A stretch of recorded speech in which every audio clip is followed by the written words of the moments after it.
चरक संहिता के अध्ययन हेतु आप सभी का स्वागत है। आज हम चरक संहिता के सूत्र स्थान के 23वें अध्याय, जिसका नाम है संतर्पणीय अध्याय, का अध्ययन करेंगे। जैसा कि हम सभी जानते हैं कि सूत्र स्थान के 30 अध्याय हैं और इन 30 अध्यायों को 8 वर्गों में विभक्त किया गया है, जिनमें पहले 7 4-4 अध्यायों के हैं और इन्हें चतुष्क कहा गया है। यानी 7 चतुष्क में 28 अध्यायों का वर्णन है और अंतिम 2 उनका वर्ग अलग बनाया गया है। और सारा ही सूत्र स्थान बहुत ही योजना से व्यवस्थित किया गया है। चरक संहिता का आरंभ औषध या भेषज चतुष्क से किया जाता है। यानी संहिता के आरंभ में ही औषधियों का वर्णन किया गया और ऐसे 4 अध्याय लिए गए और फिर इसके पश्चात स्वास्थ्य का वर्णन किया गया। यानी स्वस्थ चतुष्क के अंतर्गत स्वास्थ्य संबंधी 4 अध्याय बताए गए। इसके पश्चात निर्देश चतुष्क यानी वहाँ स्वस्थ रहने के लिए कुछ निर्देश दिए गए। इसके पश्चात कल्पना चतुष्क में कुछ औषधियों की कल्पनाएं की गई और वहाँ पर चिकित्सा के संबंधित अनेक विषय लिए गए और ऐसा करने के पश्चात रोगों का वर्णन हुआ। यानी 4 अध्याय जहाँ पर रोगों का वर्णन किया गया है, उनके विषय में विस्तार से बताया गया। और इसके पश्चात छठा चतुष्क, जिसका नाम योजना चतुष्क है, आरंभ किया गया और इस चतुष्क के अंतर्गत महारोग यानी वात पित्त आदि से होने वाले रोगों के विषय में बताने के पश्चात शरीर की आकृति के अनुसार भी विकृतियां बताई गई। इसका अलग अध्याय लिया गया और यहाँ पर अति स्थूलता और अति कृशता के विषय में विस्तार से बताया गया। ऐसा करने के पश्चात अगले अध्याय में लंघन व्रणीय अध्याय के अंतर्गत 6 प्रकार की चिकित्सा बताई गई। यानी अगर एक चिकित्सक इन 6 विधियों को जान लेता है तो वह चिकित्सा करने में सरलता अनुभव करेगा। यानी वह उन 6 विधियों को जानकर रोगों की चिकित्सा कर सकता है। लेकिन उसे और सरल बनाने के लिए इन 6 को भी 2 भागों में विभक्त कर दिया गया और वो है संतर्पण और अपतर्पण। और ये 6 प्रकार की विधियां थी। लंघन यानी ऐसा तरीका जिससे शरीर में हल्कापन आए, लघुता आए। और दूसरा बृहन यानी जिससे शरीर पुष्ट हो। और तीसरा रुक्षण, जिससे शरीर में रुक्षता उत्पन्न हो। और उसके पश्चात स्नेहन यानी जहाँ पर स्नेह की आवश्यकता हो। और इसका वर्णन पूर्व अध्यायों में भी कर दिया गया। उसके पश्चात संवेदन और जो अगली क्रिया बताई गई वो है स्तंभन। तो ऐसा कहा गया कि कोई भी चिकित्सक इन 6 को जानकर किसी भी रोग की चिकित्सा कर सकता है।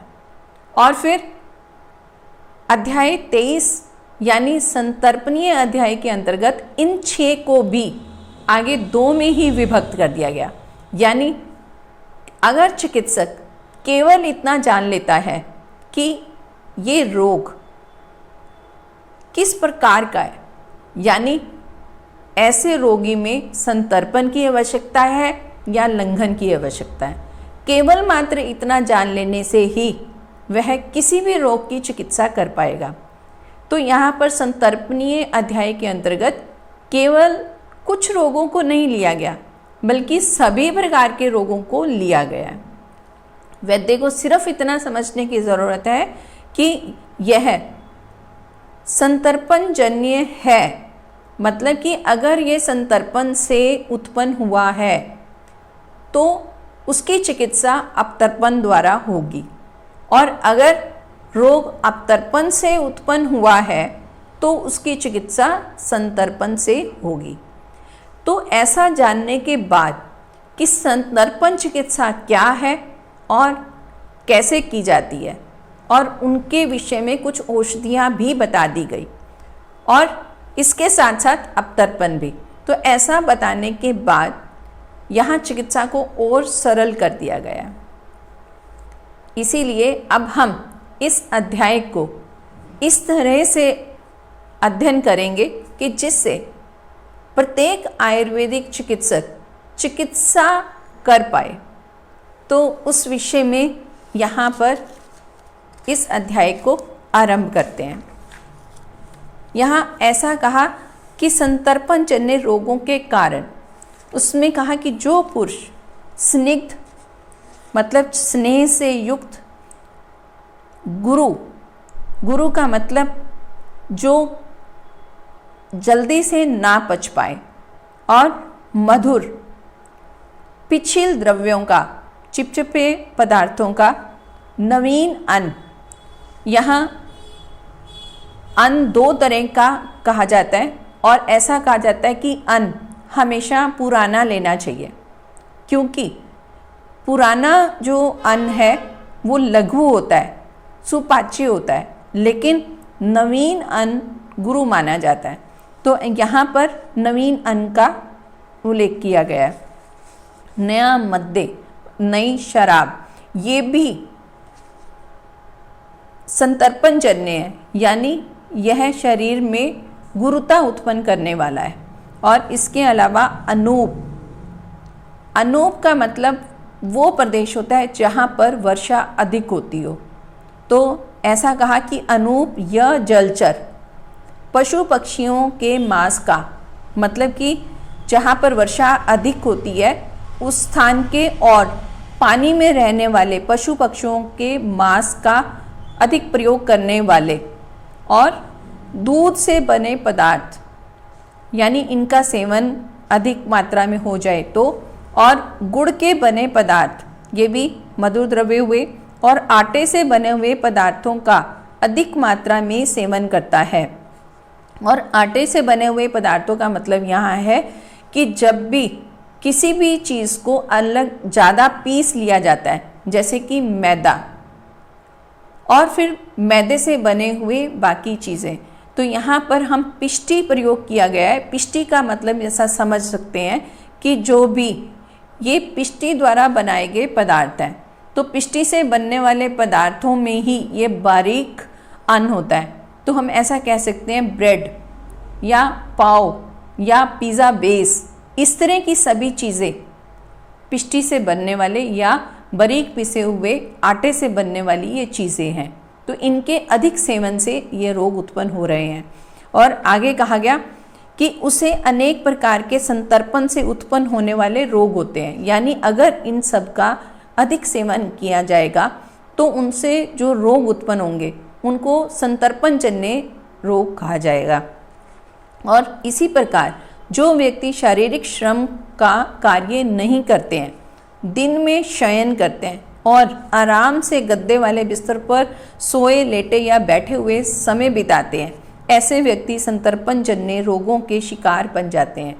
यहाँ पर जो ये कार्य बताए गए, मतलब कि व्यक्ति श्रम नहीं करता है और दिन में शयन करता है और आराम करता है, तो इससे कफ की वृद्धि होती है और फिर कफ बढ़ने से रोग उत्पन्न होते हैं। तो ये इस प्रकार के सभी रोग संतर्पणजन्य रोग कहे जाएंगे। अब यहाँ संतर्पणजन्य रोगों का भी उल्लेख किया गया है, यानी वहाँ तो ऐसा कहा गया कि रोग उत्पन्न होंगे, लेकिन कौन कौन से रोग होंगे वैसा कहा जा रहा है। प्रमेह, ये भी हम पूर्व अध्यायों में जान चुके हैं। 20 प्रकार का प्रमेह जिसमें मूत्र की मात्रा अधिक रहती है, और ये 20 प्रकार बताए गए हैं। अब इसके पश्चात पिड़का, मतलब वहाँ पर पिड़काएँ उत्पन्न हो जाती हैं। कंडू, खारिश होती है। कोठ, चकते उत्पन्न होते हैं। पांडु मतलब शरीर पीलापन लिए होता है, इसमें रक्त अल्पता होती है। और ज्वर, बुखार आ जाता है। अनेक प्रकार के कुष्ठ मतलब कि स्किन प्रॉब्लम्स यहाँ उत्पन्न होती हैं। और आम से उत्पन्न रोग, आम का मतलब जहाँ पर पाचन ठीक नहीं हुआ है उससे उत्पन्न होने वाले रोग, अलसक, विसूचिका, अतिसार आदि। तो इस तरह के जो आमाशय से संबंधित रोग हैं वे सभी भी। और मूत्र कृच मतलब जहाँ पर मूत्र की प्रवृत्ति मुश्किल से होती है। अरोचक जब रुचि नहीं रहती है। तंद्रा नपुंसकता, अति स्थूलता, आलस्य, अंगों में भारीपन, इंद्रियों और स्रोतों में कफ से लिप्त सा महसूस होना, और बुद्धि का व्यामोह मतलब बुद्धि भी ठीक ढंग से कार्य नहीं करती है, मतलब ऐसा कि वो बुद्धि से कार्य नहीं कर पाता है। और सदैव चिंतित रहना, यह ध्यान लगाने की मुद्रा में आंखें बंद रखना। यहाँ पर एक शब्द का प्रयोग हुआ है, वो है प्रमीलक। प्रमीलक का मतलब ये कि व्यक्ति सुस्त होता है, उसकी आंखें मूंदी हुई लगती हैं और वह किसी भी कार्य को करने के लिए उत्साहित नहीं होता है। तो यह भी कफ से उत्पन्न रोग है, यानी यह भी संतर्पण जन्य ही रोग है। अब इसके पश्चात ऐसा कहा गया कि अनेक प्रकार के शोथ तथा अन्य नाना प्रकार के रोग होने लग जाते हैं यदि संतर्पण जन्य रोगों का प्रतिकार शीघ्र नहीं किया जाता है। यहाँ पर शीघ्र कहा गया, यानी कि जब संतर्पण जन्य रोग उत्पन्न हो रहे हैं, इनकी संप्राप्ति का समय चल रहा है, यानी पैथोलॉजिकल स्टेट चल रही है, उसी समय इनकी चिकित्सा कर लेनी चाहिए। अगर इनकी चिकित्सा उस समय कर ली गई, यानी शीघ्रता से अगर चिकित्सा कर ली गई, तो ये रोग उत्पन्न ही नहीं होंगे। तो ऐसा यहाँ पर कहा है। अब इसके पश्चात संतर्पण जन्य रोगों की सामान्य चिकित्सा कही गई। उसमें कहा कि संतर्पण से उत्पन्न होने वाले रोगों में वमन कराना, वमन के विषय में भी हम पूर्व अध्यायों में जान चुके हैं। विरेचन कराना, रक्त मोक्षण, रक्त मोक्षण से भी संतर्पण जन्य रोग स्वस्थ होते हैं। अलग विधियाँ जिसमें शिरावेद करवा सकते हैं, श्रृंगी लगाई जा सकती है, अलाबू लगाई जा सकती है, जलोका यानी लीच थेरेपी भी दी जा सकती है। और अगर ऐसा न भी करके अगर केवल हम ब्लड डोनेट भी कर देते हैं तो भी रक्त मोक्षण ही होता है। तो अगर संतर्पण जन्य रोग उत्पन्न हो रहा है तो उस समय हमें ब्लड डोनेशन भी कर लेना चाहिए। इससे अपना तो भला होगा ही, किसी और का भी भला होगा। हो सकता है कि इस ब्लड डोनेशन के कारण ही किसी की जान बच जाए। तो ऐसे में आप अपना तो भला कर ही रहे हैं। तो संतर्पण जन्य में रक्त मोक्षण के विषय में कहा गया है। और इसके अलावा व्यायाम, उपवास, धूमपान और स्वेदन कराना उत्तम होता है। व्यायाम से जो हमारे शरीर की है ऊर्जा, उसे प्रयोग में लाया जाएगा। उपवास से लंघन होगा। धूमपान से भी कफ का शमन होता है। और स्वेदन भी कफ को कम करने वाला है। यानी यहाँ संतर्पण जन्य रोगों के लिए ये चिकित्सा का कार्य करेगा। मधु के साथ हरे का चूर्ण का सेवन। यहाँ अब औषधियाँ बताई जा रही हैं और उनमें सबसे पहले मधु और हरड़ का उल्लेख किया गया।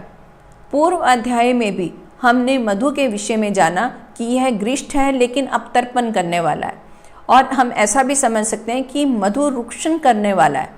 तो यह संतर्पण जन्य रोग की चिकित्सा में प्रयोग किया जा सकता है और सबसे पहले इसी का ही नाम दिया गया है। और हरड़ भी इसी तरह का ही एक द्रव्य है जो मलों को निष्कासन करने में सहायता करता है और इसके अलावा यह रुक्षण करता है। तो यह भी संतर्पण जन्य रोगों की चिकित्सा के लिए प्रयोग किया जाएगा। तो यह बहुत ही सरल उपाय है, केवल मात्र हमें मधु और हरड़ का प्रयोग करवाना है। तो ऐसा करने से भी हम संतर्पण जन्य रोगों की चिकित्सा कर सकते हैं। अब इसके पश्चात ऐसे यहाँ पर प्राश का नाम भी लिया गया है और चक्रपाणी जी ने ऐसा कहा कि मधु और हरड़ के प्राश यानी कि यहाँ पर अगस्त्य हरितकी के विषय में भी लिया जा सकता है। अगस्त्य हरितकी औषधि का नाम है। इसे भी सभी संतर्पण जन्य रोगों की चिकित्सा के लिए प्रयोग किया जा सकता है।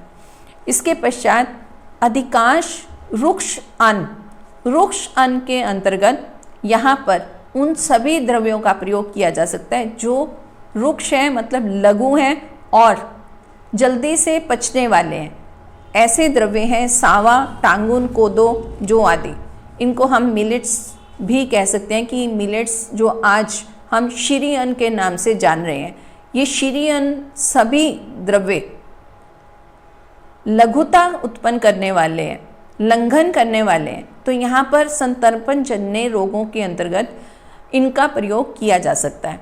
तो ऐसा यहाँ पर कहा गया है।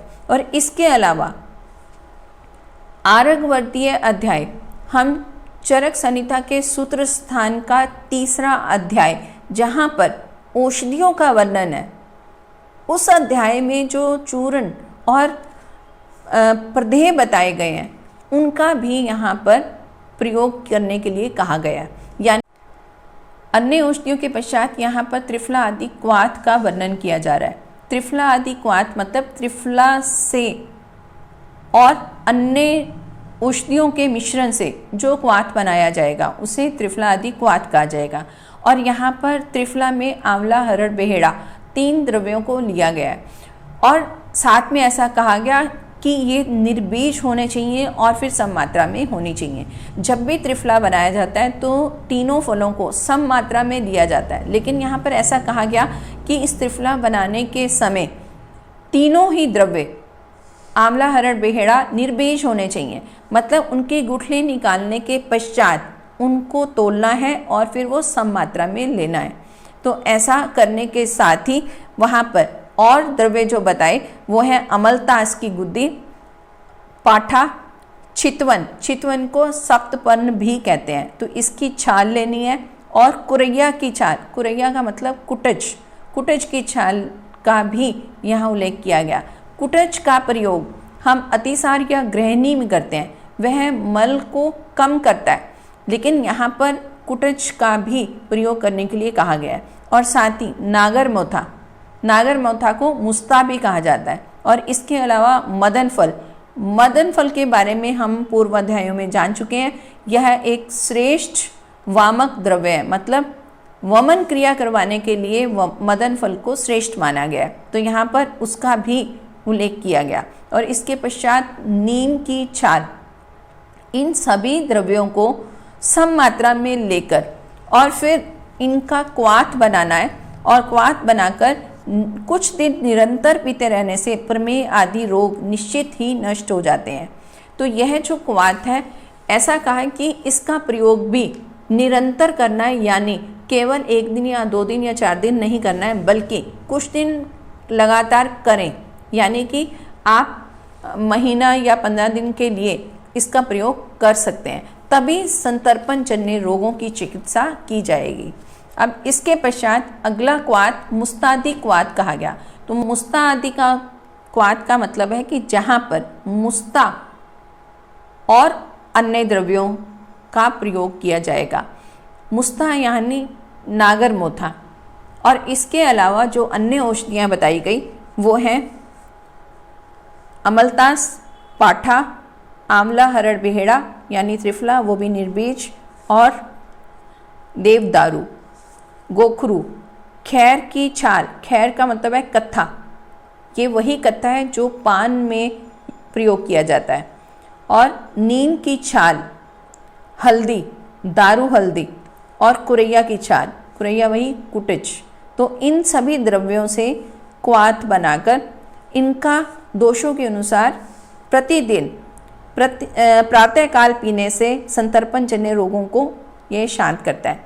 तो यहाँ पर ये प्रातःकाल इसका सेवन करने के लिए कहा गया। तो प्रातःकाल का मतलब है यहाँ हमें एम्प्टी स्टमक ये क्वाथ देना है। तो ऐसा करने से संतर्पण जन्य रोगों की चिकित्सा होगी।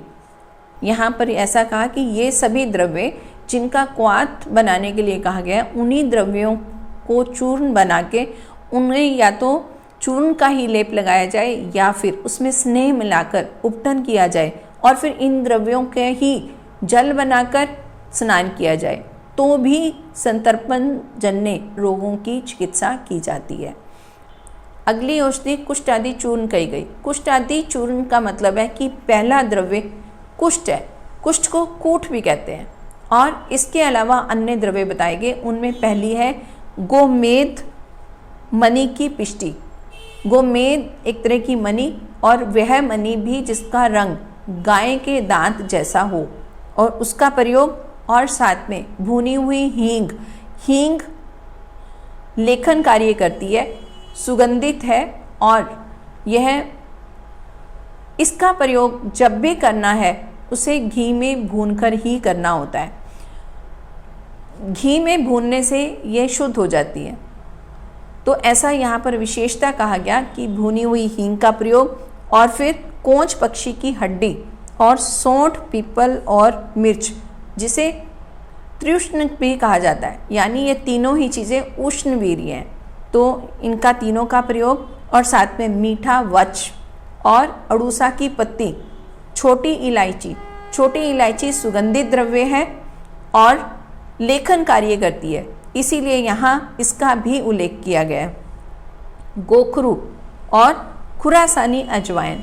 अजवाइन दो तरह की होती है, एक है बारीक अजवाइन और एक होती है मोटी अजवाइन। बारीक अजवाइन को खुरासानी अजवाइन कहा जाता है और मोटी अजवाइन को अजमोदा कहा जाता है। यहाँ पर अजवाइन यानी पतले वाली अजवाइन को प्रयोग करने के लिए कहा गया है। और इसके पश्चात पाषाण भेद यानी पत्थरचट। तो ये सभी औषधियों को सम मात्रा में लेकर बारीक उसका कपड़ छान चूर्ण बना लेते हैं, मतलब उसको पीस लेना है और फिर उसका कपड़ छान मतलब उसका बहुत बारीक चूर्ण बना लेना है। तो ये हमारी औषधि तैयार है और इसका हम प्रयोग संतर्पण जन्य रोगों की चिकित्सा के लिए कर सकते हैं। बहुत ही सरल उपाय है, कोई भी चिकित्सक अपनी चिकित्सा के लिए इसे बनाकर रख सकता है। और संतर्पण जन्य रोगों की संख्या असंख्य है, तो उन सभी में इनका प्रयोग किया जा सकता है। इसके अलावा कुछ और द्रव्य बताए गए, वो है दही का पानी, मतलब दही मंथ भी इसको कहते हैं। और दूसरा मट्ठा।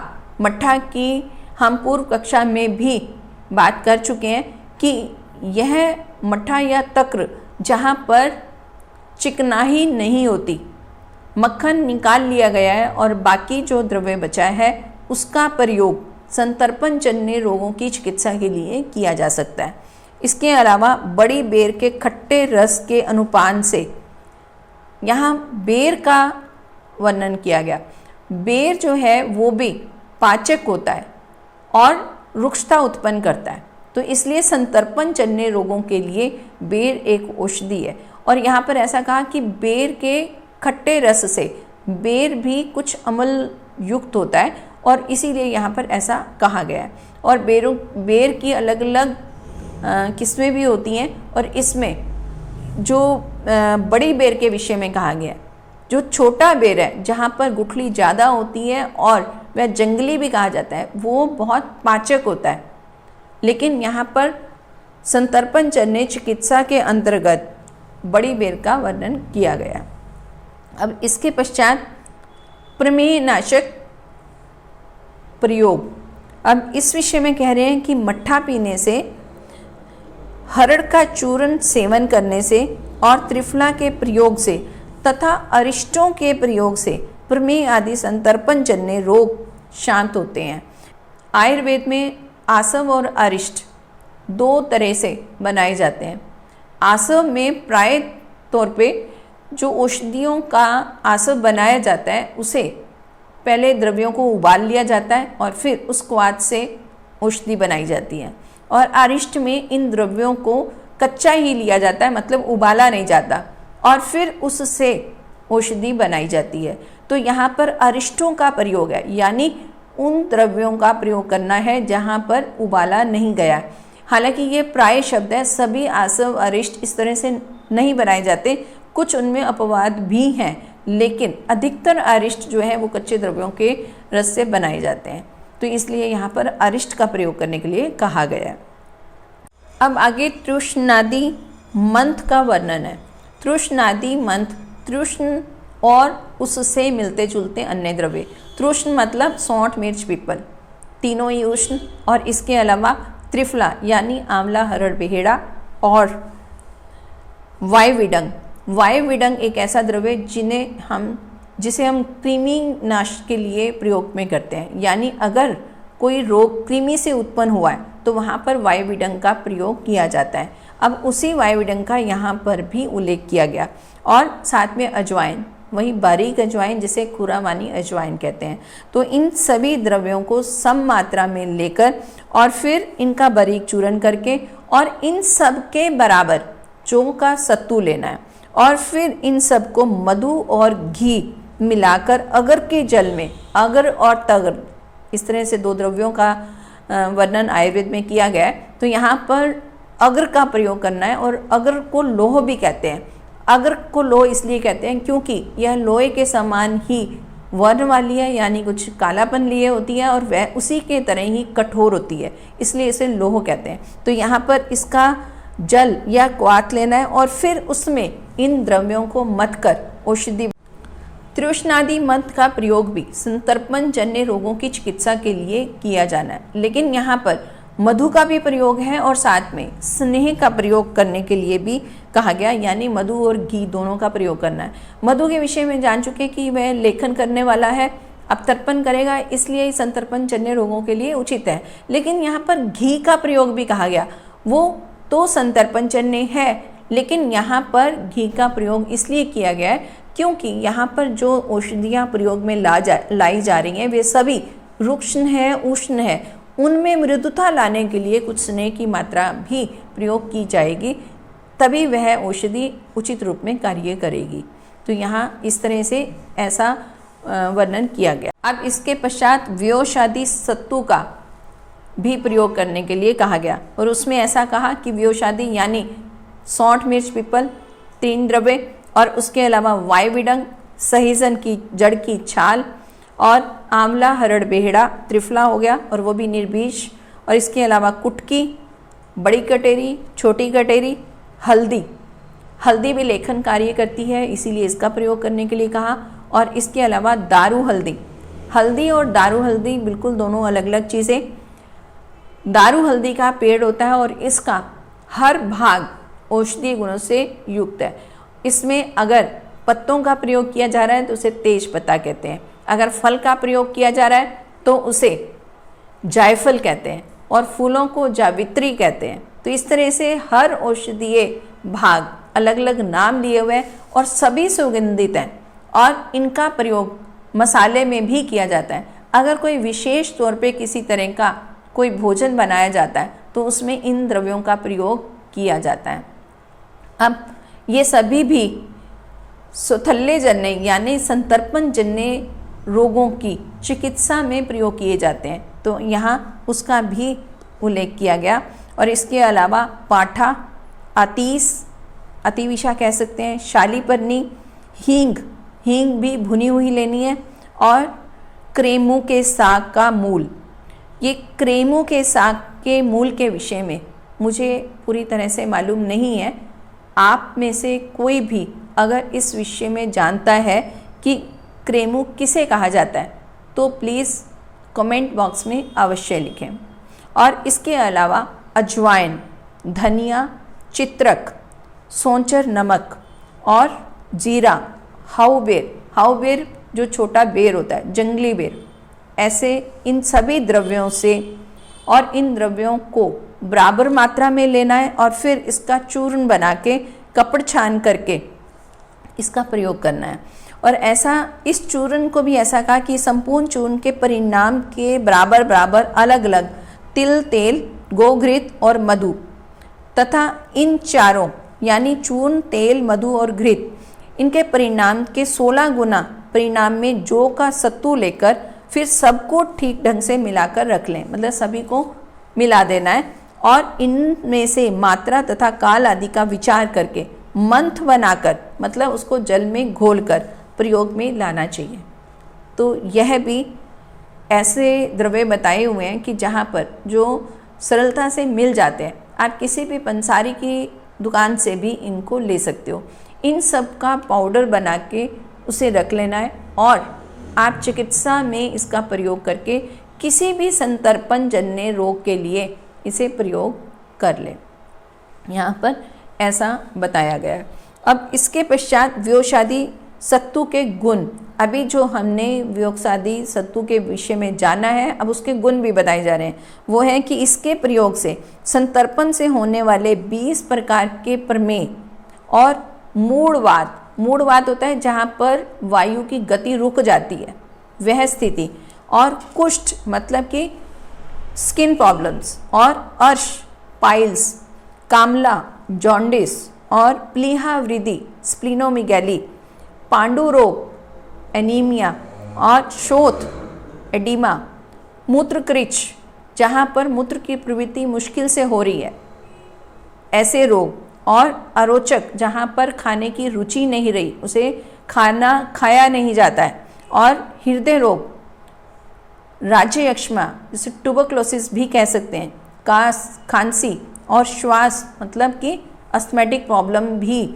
और साथ में स्वर रोग जहाँ पर स्वर ना निकल रहा हो, गला रुक रहा हो, ऐसे रोग, और कृमि रोग, और गृहिणी विकार, श्वेत कुष्ठ, ल्यूकोडर्मा जैसी स्थिति, और अतिस्थूलता ओबेसिटी आदि, मतलब इसके जैसे अन्य और रोग भी नष्ट होते हैं। मतलब जो अभी औषधि बताई गई उनका इस प्रकार के रोगों में प्रयोग किया जा सकता है, और इसके सेवन से मनुष्यों की जठराग्नि प्रदीप्त होती है और स्मरण शक्ति एवं बुद्धि बढ़ती है।